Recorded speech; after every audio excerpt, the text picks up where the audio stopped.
अनुज कुमार, आप देख रहे हैं नेशनल चौपाल का ये फेसबुक पेज। अगर आपने अभी तक हमारे फेसबुक पेज को फॉलो नहीं किया है तो फॉलो कर लीजिए। यूट्यूब पर हमारे चैनल को सब्सक्राइब नहीं किया है तो सब्सक्राइब कर लीजिए।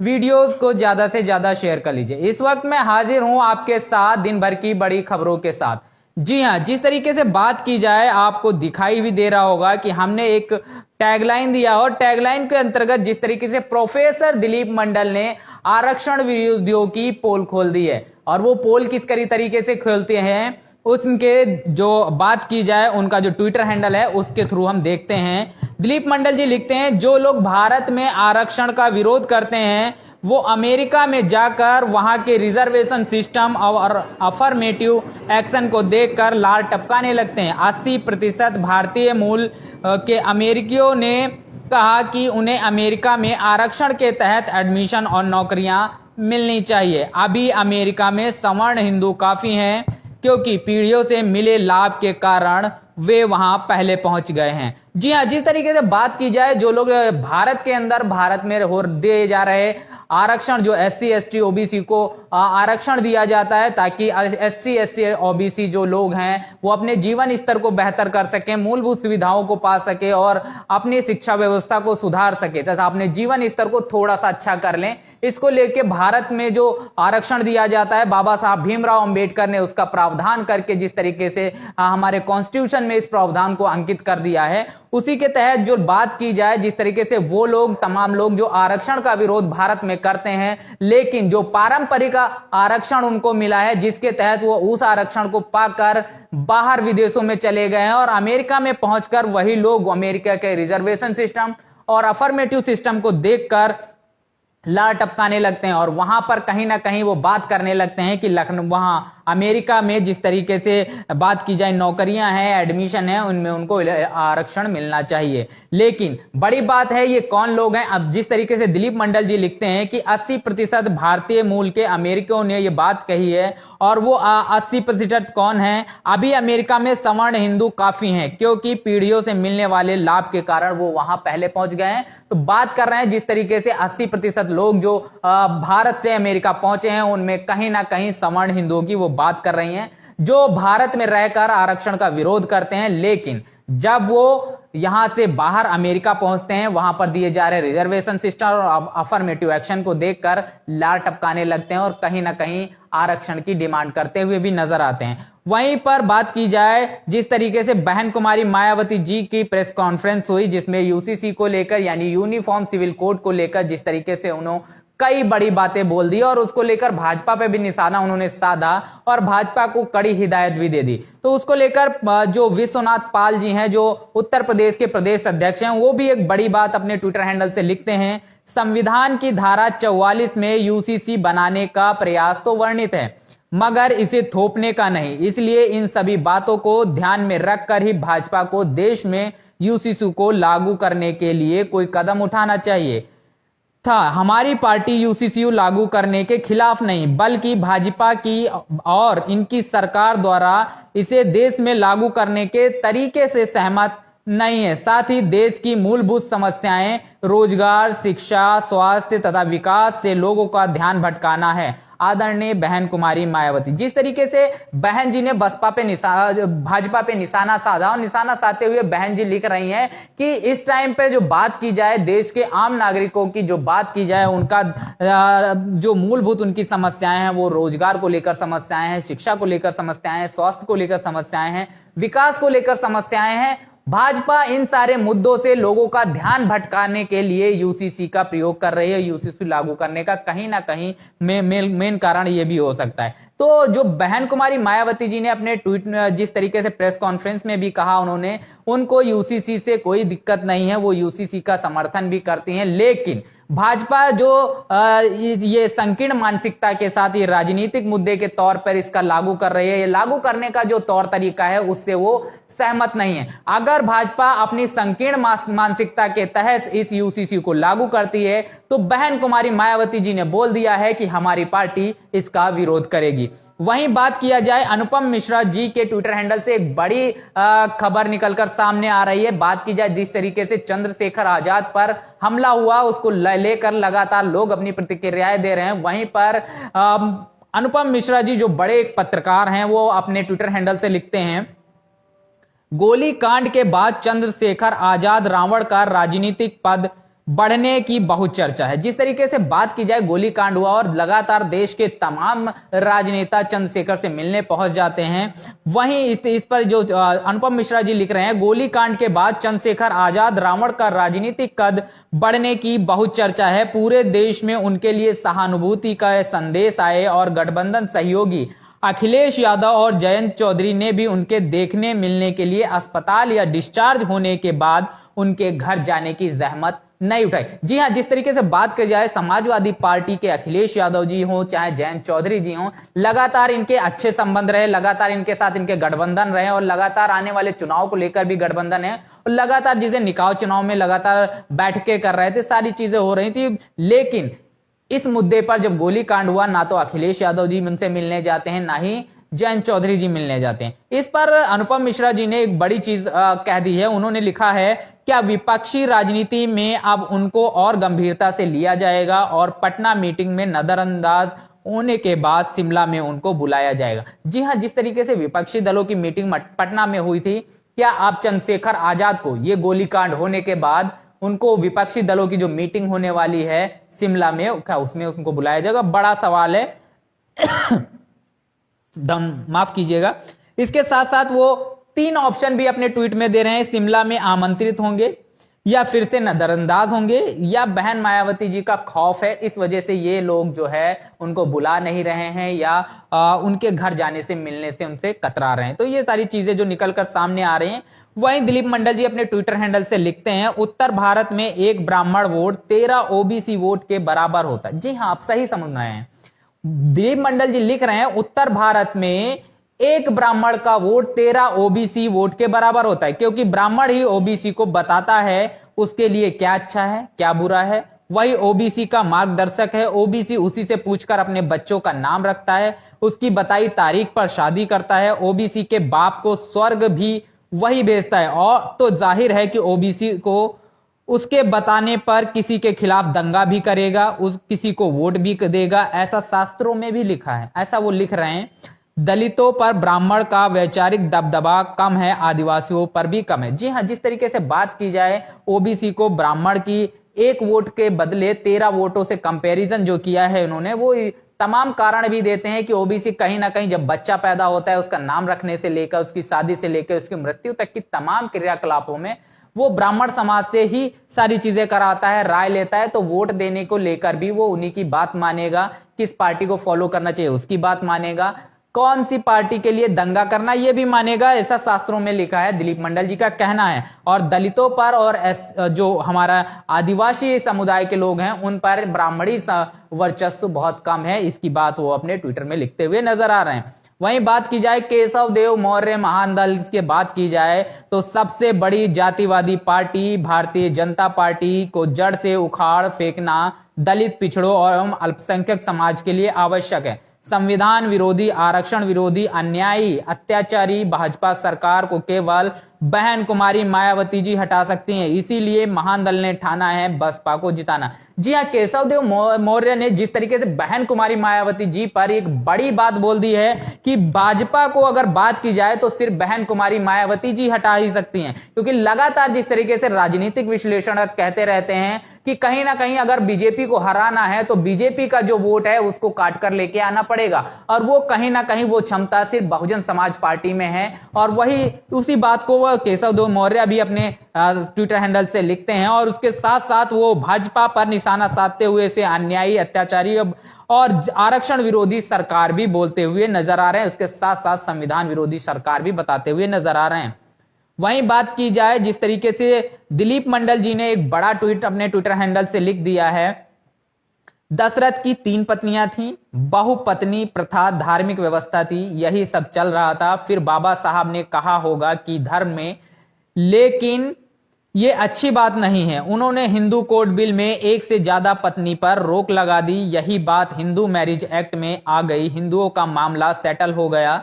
उसको समय नहीं मिला, वरना वे बाकियों का भी सेटल कर देते। जी हां, जिस तरीके से दिलीप मंडल जी ने ये बात बोल दी है कि दशरथ की 3 पत्नियां थी, बहुपत्नी प्रथा की व्यवस्था इसी में थी, धार्मिक व्यवस्था थी, और बाबा साहब ने हिंदू कोड बिल में आकर उस पर कहीं ना कहीं अंकुश लगा दिया, रोक दिया, और बाबा साहब को टाइम नहीं मिला, वरना बाबा साहब जो है बाकी सभी लोगों का भी ये इस तरीके का सेटलमेंट कर देते, ऐसा दिलीप मंडल जी का कहना है। वहीं दिलीप मंडल जी के ट्विटर हैंडल से एक दूसरा ट्वीट जो आपके मैं सामने रख रहा हूं, हिंदुओं में 1955 तक बहुपत्नी प्रथा चलती थी, कानून में रोक नहीं थी। बाबा साहब ने जब पहली बार हिंदू कोड बिल बनाया तो साफ लिखा कि हिंदुओं में कोई शादी तभी हो सकती है जब पहले से दोनों में से किसी की पति पत्नी ना हो। हिंदुओं ने हिंदू मैरिज एक्ट को मान लिया, मुसलमान भी मान जाएंगे। 4 शादी करता कौन है, सरकार कानून लाए तो सही। जी हाँ, ये सारे जो बयान आ रहे हैं लगातार यूसीसी लोग को लेकर आ रहे हैं कि इस तरीके के कानून अगर आते हैं तो जिस तरीके से हिंदू कोड बिल लागू होने के बाद हिंदू समाज में एक पत्नी से ज्यादा पत्नियां नहीं हो सकती हैं, एक पति से ज्यादा पति नहीं हो सकते हैं, इस पर अंकुश बाबा साहब भीमराव अंबेडकर लगा कर गए हैं। उसके साथ साथ दिलीप मंडल जी लगते हैं कि अगर सरकार इस तरीके का कोई कानून लेकर आती है तो सभी धर्म सभी संप्रदाय के लोग इसको मान लेंगे। और उसके साथ साथ जो बात की जाए वो बड़ी बात बोलते हैं कि अब 4 शादी करता है कौन, सरकार कानून लाए तो सही, इस तरीके की बात लिखते हैं। वही बात की जाए जिसे दलित टाइम्स ने भी बहन कुमारी मायावती जी की प्रेस कॉन्फ्रेंस को अपने ट्विटर से ट्वीट किया है, यूसीसी से देश मजबूत होगा, लेकिन यूसीसी को थोपना ठीक नहीं है, इसे लागू करने के तरीके का विरोध, बहन कुमारी मायावती इस तरीके से लिखती हैं। वहीं बात की जाए अगर सूरज कुमार बौद्ध के ट्विटर हैंडल से एक बड़ी खबर निकलकर सामने आ रही है, एमपी की ये खबर है। एमपी के छतरपुर में ठाकुरों के घर के सामने से बाइक चलाते हुए गुजरने पर राजेंद्र ठाकुर नाम के जातिवादी गुंडे ने युवक को रोक लिया और उसे पैदल जाने को कहा। मना करने पर युवक, उसकी पत्नी और मासूम बच्ची को पीटा गया। युवक के पैर तोड़ दिए गए और 10 टांके लगे हैं। जी हाँ, जिस तरीके से बात की जाए, देश के प्रधानमंत्री जी जब अमेरिका जाते हैं और बात करते हैं कि भारत में जाति धर्म लिंग आदि के बेस पर कोई भी भेदभाव नहीं होता है, और इस तरीके की घटनाएं या तो प्रधानमंत्री जी को झूठा करती हैं या तो ये खबरें झूठी होंगी। इस पर आप क्या कहना, अपनी प्रतिक्रिया जरूर दीजिएगा कि खबरें झूठी हैं या प्रधानमंत्री जी वहां झूठ बोल रहे हैं। तो इस तरीके की खबर, एक व्यक्ति अगर अपनी कमाई से एक मोटरसाइकिल खरीदता है और उसको चलाता है, जब वो जातिवादी गुंडों के घर के सामने से, और ये गुंडे कहीं ना कहीं एक तथाकथित जाति से संबंध रखते हैं, और यहाँ पे उसकी जाति को बखान करते हुए वो लिख रहे हैं, ठाकुर जाति के नाम की बात कर रहे हैं, और उसके घर के सामने से गुजरता है तो उसे पैदल जाने को बोला जाता है। अगर वो अपनी बाइक उसने खरीदी, पेट्रोल उसने डालाया, तो वो क्यों पैदल जाएगा? अपने बीवी बच्चों के साथ बाइक पे जाने से जाता है, और वो मना करता है कि पैदल नहीं जाऊंगा, तो उसको इतना मारा जाता है, उसकी बच्ची को मारा जाता है, उसकी पत्नी को मारा जाता है, उसका पैर भी तोड़ दिया जाता है। तो इस तरीके की जो खबर ये निकल कर आ रही है। वहीं अनुपम मिश्रा जी के ट्विटर हैंडल से एक बड़ी खबर वो निकल के आ रही है, जहां बहुमत है वहां भी विपक्ष में तोड़फोड़ करना और दागी विधायकों को अपनी सरकार में मुख्यमंत्री मंत्री बनाना कहां तक राजनीतिक समझ है? आपके लिए जनता का समर्थन विपक्ष के लिए सहानुभूति में बदलते देर नहीं लगती। महाराष्ट्र को जिस तरीके से, ये महाराष्ट्र से खबरें आ रही हैं उसको कोट करते हुए लिखते हैं। वहीं कुछ अंबेडकर वादी जी के ट्विटर हैंडल से लगातार जो एक खबर निकल कर आ रही है, यूपी के सीतापुर की एक खबर है। यूपी के सीतापुर में महिला फरियादी को थानेदार कहता है कि अगर तेरे अंदर ज्यादा गर्मी है तो अंदर मेरे कमरे में आ जा, और महिला की बेल्ट से पिटाई की गई। फिलहाल 3 पुलिसकर्मी सस्पेंड कर दिए गए हैं, लेकिन क्या ये काफी है? ऐसे हवानों को तुरंत जेल में डालना चाहिए। जी हां, जिस तरीके से लगातार उत्तर प्रदेश की पुलिस जो है अपनी वर्दी पर कलंकित होती रहती है, और उसने ये एक बदनुमा जाग जो है आपके सामने लेकर आए। तमाम ऐसी खबरें आती रहती हैं और तमाम ऐसे वीडियो आते हैं जिससे लगातार उत्तर प्रदेश की पुलिस जो है दागदार होती हुई नजर आती है, कलंकित होती नजर आती है। वहीं पर उत्तर प्रदेश के पुलिस के जो दरोगा हैं, थानेदार जी जो हैं, फरियादी थानेदार की बात कर रहे हैं, और थानेदार जी कहते हैं कि अगर एक महिला से वो फरियाद लेकर जाती है तो उस महिला से कहता है कि तेरे अंदर ज्यादा गर्मी है तो मेरे कमरे में आ जा, और उसकी इतनी बुरी तरीके से पिटाई कर देता है कि उसका पूरा शरीर नीला पड़ जाता है।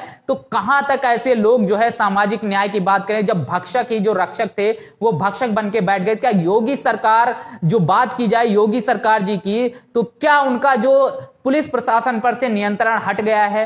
क्या पुलिस प्रशासन अपनी मनमर्जी कर रहा है? बड़ा सवाल निकलकर सामने आ रहा है। क्या योगी का पुलिस पर कंट्रोल नहीं, या पुलिस योगी की सुनने के लिए तैयार नहीं? जी हाँ, जिस तरीके से बात निकलकर सामने आ रही है, अनुपम मिश्रा जी भी एक बड़ा ट्वीट लिखते हैं अपने ट्विटर हैंडल से, यूनिफॉर्म सिविल कोड का विरोध ना करते हुए उसे थोपने की खिलाफत जैसा बयान तो केजरीवाल से लेकर उद्धव तमाम राजनीतिक दलों ने किया, परंतु यूनिफॉर्म सिविल कोड से देश मजबूत होगा और विभिन्न संप्रदायों के बीच सद्भाव बढ़ेगा जैसी बात विपक्ष में रहते हुए सिर्फ मायावती जी ही कह सकती हैं। जी हां, जिस तरीके से बात की जाए, बहन कुमारी मायावती जी ने कहा था कि यूनिफॉर्म सिविल कोड जो सभी धर्मों के लिए एक समान लागू होगा तो इससे देश मजबूत होगा, लेकिन अगर इसमें आप संकीर्ण मानसिकता के साथ राजनीतिक बेस पे सारी चीजें करेंगे तो कहीं ना कहीं बहन कुमारी मायावती जी इसका विरोध करेंगी।